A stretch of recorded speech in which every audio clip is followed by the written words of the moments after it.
Buenos días, jóvenes.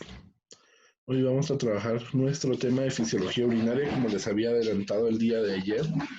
O sea, cómo es que el sistema urinario se encarga de la formación de orina. Así que empecemos. Básicamente, tenemos que recordar que el sistema urinario tiene varias funciones, pero vamos a ver que tenemos 5 funciones muy básicas, de las cuales vamos a hablar 4. La última va a ser un proceso que tal vez hablemos en biología. Eh, Vamos a ver que el primero pues, es el filtrado de la sangre. Con ese filtrado se produce una eliminación de desechos. También hay eliminación del exceso de agua y fabricación de algunas hormonas importantes que van a influir en el metabolismo y en la homeostasis general del cuerpo humano. Cuando hablamos de la fisiología básica del riñón, nos vamos a platicar sobre la, la unidad funcional del riñón. El riñón como tal es un órgano, pero la unidad funcional del riñón va a ser el glomérulo, que el glomérulo va a tener sus partes importantes en las cuales pues se va a generar una un filtrado de la sangre, por lo tanto tiene que haber una entrada y una salida de sangre y un punto que filtre. Ese punto va a ser el glomérulo, que va a ser el colador, digámoslo de esta forma, de la sangre a nivel del riñón, y luego van a haber varios tubos que van a encargarse de transportar ese líquido desde desde el glomérulo hacia las pirámides renales, los cálices lo van a transportar hacia el uréter y ustedes ya conocen cómo es el camino porque lo vimos el día de ayer en anatomía. Esto es lo que les decía, pues básicamente en esta anatomía fisiológica tenemos el glomérulo y tenemos una gran cantidad de túbulos que van a ser importantes porque en estos tubos va a haber procesos de eliminación, pero también de absorción de sustancias desde los túbulos hacia la sangre. Por eso ven alrededor del tubo una amplia red de vasos que van a servir para la absorción de estos nutrientes. Lo vemos nuevamente acá. Seguimos hablando sobre las arteriolas, que van a ser las que van a llevar la sangre hacia el riñón para ser filtrada, el glomérulo y luego los túbulos que van a tener varias funciones. Estos túbulos, pues nos vamos a dar cuenta que en el glomérulo vamos a llamarle a la cápsula de Bowman a las células que van a recubrir las arteriolas. Vamos a hablar que hay una arteriola aferente y una arteriola eferente, o sea, una que entra y una que sale. Y esta parte interna que está recubierta por las células, a esto es a lo que le conocemos como el glomérulo.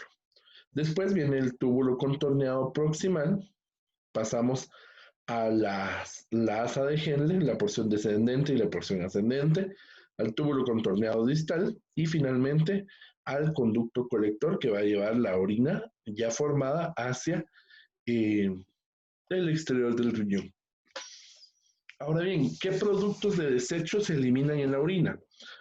En la orina vamos a eliminar aquellos productos que sean hidrosolubles. ¿Por qué? Porque la orina está formada principalmente por agua y por lo tanto no podemos eliminar aquellos productos que no puedan disolverse en agua.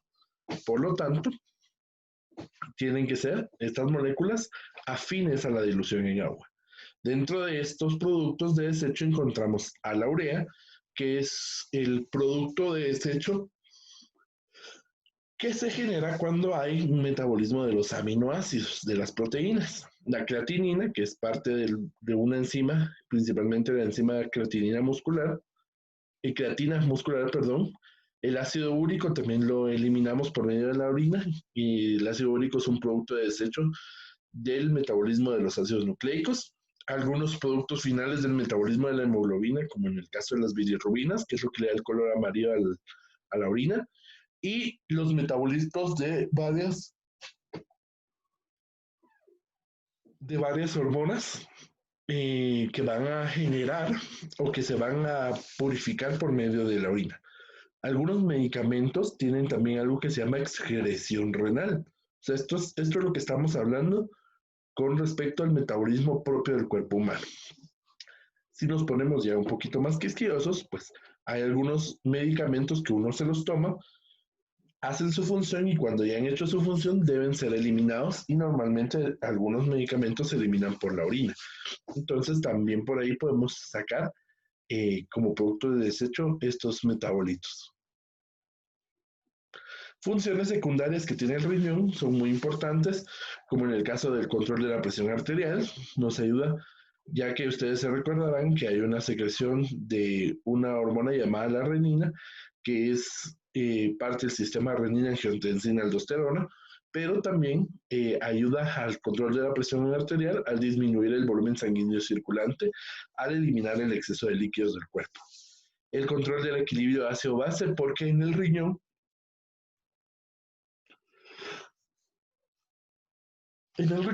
recordarán ustedes que tenemos una enzima muy importante que es a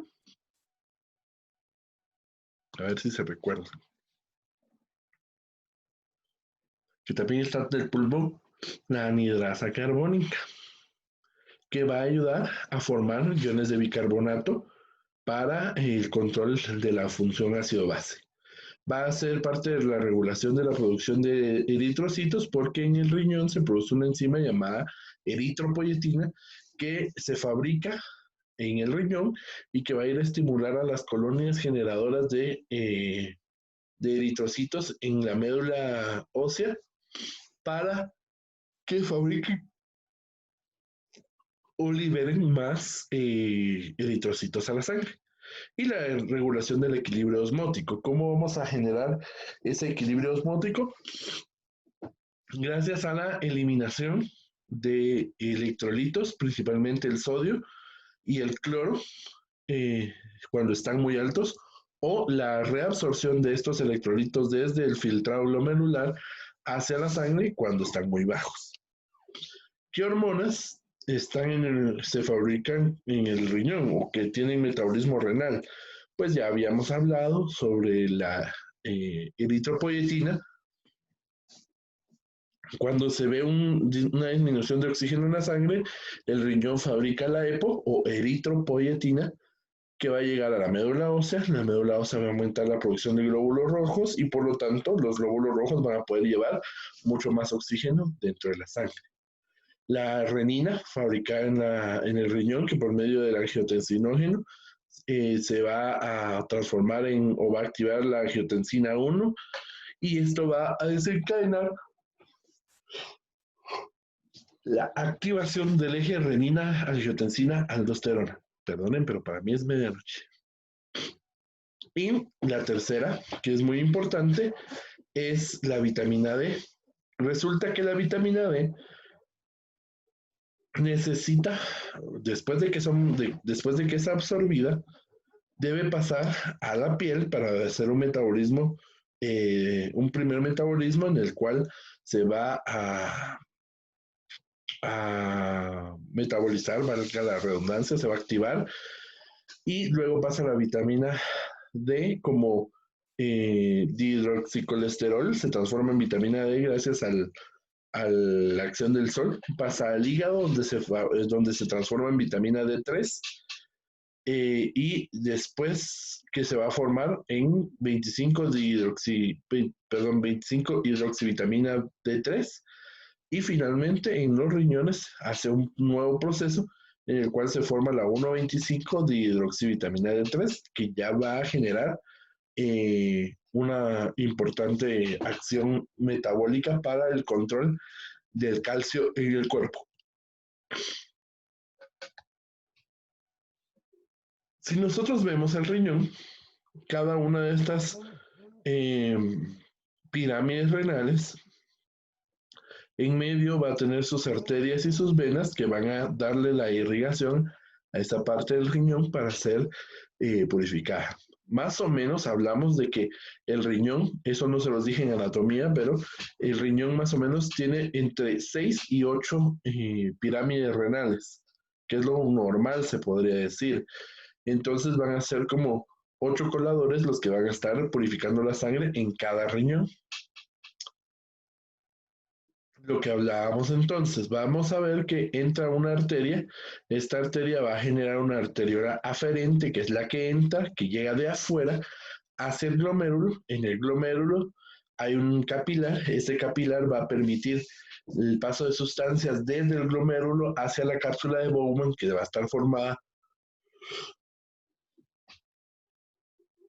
por células del riñón, y luego va a salir una arteriola eferente, que esta arteriola eferente va a formar parte de los capilares peritubulares alrededor de todos los tubos que van a formar parte de la nefrona. La nefrona va a tener su glomérulo, pero también va a incluir las porciones de los túbulos del sistema colector principal de la nefrona, de la orina. Vamos a darnos cuenta que las nefronas, si se recuerdan en anatomía, hay una porción que es corteza y una porción que es médula.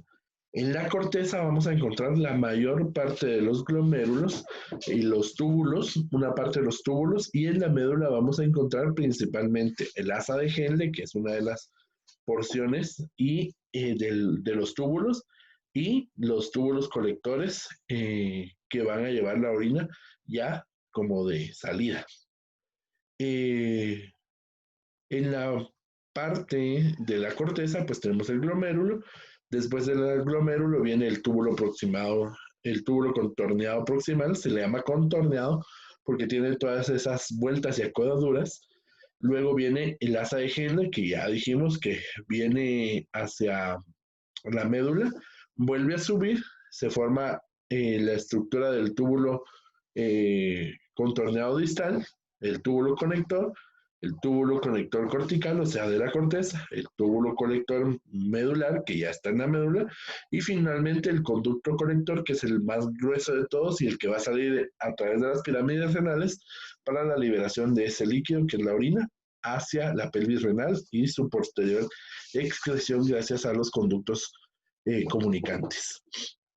El filtrado glomerular. Cuando hablamos de filtrado glomerular es el paso más importante para la formación de orina. En el glomérulo, o sea, en esta porción donde va a entrar la arteriola, donde va a estar la cápsula de Bowman, donde va a estar estos capilares, ahí se realiza el filtrado glomerular, o sea, es el colador que va a permitir el paso de la sangre y que va a quitarle sus productos.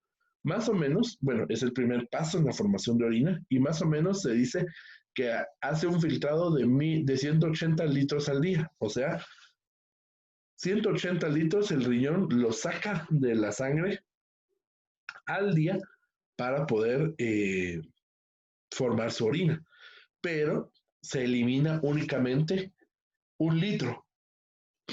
¿Por qué solo 1 litro? Porque durante la formación de orina, las sustancias que sí son útiles para el cuerpo, el riñón a través de los túbulos es capaz de reabsorberlo y entonces va perdiendo el volumen de orina hasta más o menos eliminar un volumen de 1 litro al día. Por supuesto, esto va a ser diferente cuando aumenta el consumo de líquidos. Si el consumo de líquidos aumenta el filtrado glomerular y vamos a orinar mucho más porque tenemos un exceso de agua. Mientras que si disminuimos nuestro consumo de líquidos, también disminuye la eliminación del agua, porque el cuerpo va a retener todo lo que necesita. Cada vez que la sangre entra al riñón, un 20% de esa sangre sale. Imaginémonos que le entran por segundo 100 mililitros de sangre al riñón, al glomérulo. Entonces viene el glomérulo y deja pasar el 80%, pero el otro 20% se lo queda, porque es lo que filtró. O sea que entraron 100 mililitros, pero van a salir solo 80 mililitros, porque los otros 20, gracias al filtrado glomerular, ya están pasando a través de la cápsula de Bowman para formar parte del líquido que va a pasar a través de los conductos tubulares del riñón. Y ahí se va a hacer la reabsorción de los elementos que son útiles para el cuerpo. Lo que vemos acá, vamos a darnos cuenta que para hacer este proceso, la arteriola o la parte del capilar del glomérulo va a estar cubierto por unas células especiales llamadas podocitos. Se le llaman podocitos porque podo significa pies y cito célula. Los podocitos son las células con pies. Estas van a estar alrededor de toda la arteriola y por medio de esos pies van a generar estos espacios que se van a llamar poros en hendidura, por los cuales se va a filtrar la sangre, por los cuales va a salir líquido hacia este espacio llamado el espacio de Bowman, que va a ser el espacio donde va a pasar el líquido y ya se va a dirigir hacia el túbulo proximal. Vamos a ver que más o menos cuando se filtra, entra por la arteria eferente 625 mililitros por minuto, que es el filtrado más o menos normal, pasa a los capilares glomerulares y aquí en el glomérulo hay un proceso en el cual se filtran 125 mililitros, que es el 20% de 625. Pero se reabsorben 124 mililitros por minuto. ¿Y qué sucede? La excreción urinaria se vuelve de un solo ml. Se filtraron 125, pero se reabsorbieron 124 y se secreta un ml. Porque todo el resto no es que el riñón se equivocara y filtrara un montón, sino que por las tipos de características del filtrado glomerular, es como estas cajitas que utilizan para cernir la arena. Primero lo pasan por un colador grande, después lo pasan por un colador mediano y por último por uno pequeño. Mientras más pequeño el colador, más fácil va a ser capturar algunas sustancias. En este caso, el glomérulo es el colador más grande, por lo tanto, algunas sustancias tienen la capacidad de filtrarse, de pasar, pero en el paso, por eso es que estos tubos son tan importantes, porque en estos tubos se reabsorben algunas sustancias. Y eso es lo que vamos a ver, la reabsorción tubular. Más o menos en el túbulo contorneado proximal, o sea, después de que ha pasado el filtrado del glomérulo, aquí se absorbe un 65% de las sustancias que se han perdido. O sea, lo que se fue y que no se tiene que ir, aquí lo volvemos a absorber, pero también mandamos aquellas sustancias que no nos están sirviendo. ¿Cuáles son las sustancias que se reabsorben? El sodio, el cloro, el bicarbonato, el potasio, el agua, por la capacidad osmótica que tienen los electrolitos, la glucosa y los aminoácidos. Si, si se fue mucha glucosa, pues aquí lo reabsorbemos y lo mandamos nuevamente a la sangre a través de la red de capilares peritubulares que están alrededor de ellos. Pero también va a liberar iones de hidrógeno, ácidos orgánicos y bases para contrarrestar la absorción que se está realizando. Luego, en el asa descendente, en el asa de Henle, que es la siguiente porción, vamos a ver que hay una porción delgada y una porción gruesa. En la porción delgada, lo único que se hace es reabsorber agua, mientras que en la porción gruesa del asa de Henle se reabsorbe sodio, potasio, calcio, cloro, bicarbonato y magnesio, que son electrolitos importantes dentro del metabolismo del cuerpo humano, y se va a secretar, o sea, se va a eliminar iones de hidrógeno. En la primera parte del túbulo distal vamos a reabsorber los electrolitos, principalmente sodio, cloro, calcio y magnesio, mientras que en la última parte del túbulo colector y en el conducto colector vamos a encontrar que se va a reabsorber sodio y cloro y se va a eliminar potasio, dependiendo de la acción de la hormona antidiurética. Si hay mucha hormona antidiurética, o sea que anti significa en contra de, diuresis significa formación de orina, entonces es la hormona que va a decir, bueno, no quiero que forme mucha orina, antidiurética. Entonces, dependiendo del efecto de la hormona antidiurética, se puede sacar o se puede absorber agua. Se reabsorbe bicarbonato, potasio y se incluye o se secreta hidrógeno hacia la orina. Y eso es básicamente los productos de la formación. Se saca una gran porción y poco a poco se va reabsorbiendo hasta quedarnos con lo que realmente necesita el cuerpo y lo que no se va a producir, se va a sacar. Esta orina viaja a través de la pelvis renal, del uréter, lo lleva a la vejiga y una vez que la vejiga ha llenado su capacidad, sale por medio de la uretra en el acto denominado la micción. Para la siguiente semana vamos a trabajar el tema de hormonas. Para eso necesito que estudien la fisiología de Wheaton, capítulo 74, y van a realizar en casa un resumen de los eventos de la formación de orina. Son prácticamente las últimas 5 diapositivas que vieron. Eh, Ahí está el resumen. Y se van a basar en los capítulos 27 y 28 del libro de la fisiología de Wheaton. Así que espero su tarea. Recuérdense que tenemos un compromiso. ¿Quieren ver esto de otro color? Hagan su tarea. Nos vemos la siguiente semana. Que Dios les bendiga. Bueno, la siguiente semana en fisiología, pero para la siguiente clase en clínicas. Chao.